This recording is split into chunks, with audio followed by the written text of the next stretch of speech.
nimemwona akifanya mambo makubwa. Amefanya mambo makubwa katika moyo wangu, amefanya mambo makubwa katika maisha yangu, amefanya mambo makubwa hata katika kanisa hili. Amen. Kwa hiyo namshukuru sana. Tena ninawashukuru hawa watumishi wetu. Bwana awalinde, Bwana awabariki, awainue sana kwa viwango vya juu. Amen. Kwa sababu mafundisho waliotufundisha sisi, kwa kweli tulikuwa hatujui, tulikuwa nje, lakini wakatuingiza ndani. Amen. Kwa sababu wamefungua kile kilichokuwa ndani ya moyo, kikatoka, tukaingiziwa kitu kikubwa katika mioyo yetu. Amen. Ambaye hajapokea labda hajafika mahali hapa. Kwa kweli tumshukuruni Mungu, maana Mungu ni mkubwa. Hichi ni chakula tulichokilishwa, ambacho ni chakula cha nguvu, chakula chenye kutupa uweza wa kutawala na kumiliki.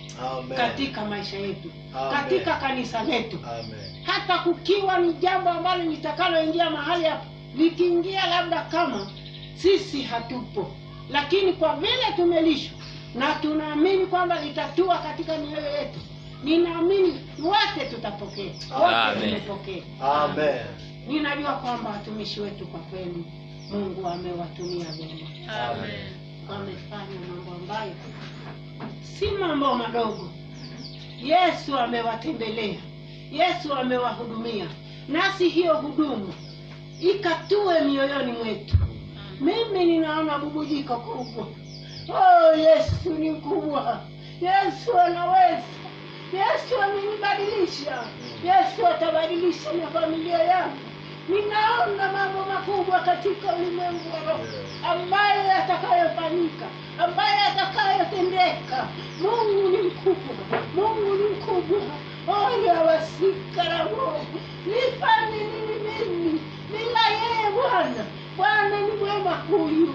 Bwana ananitetea, Bwana ananipigania, Bwana ananishindia. Ninaamini katika mafundisho haya Bwana utaniweka mbele, utaniinua juu kama nilivyoona katika ulimwengu wa roho. Ninakwenda kutangaza Injili ambapo hata katika maisha yangu yote sijawahi kuona, lakini nimeona katika ulimwengu wa roho. Niko mahali katika milima, ninatangaza Injili, ninatangaza Injili ya Bwana.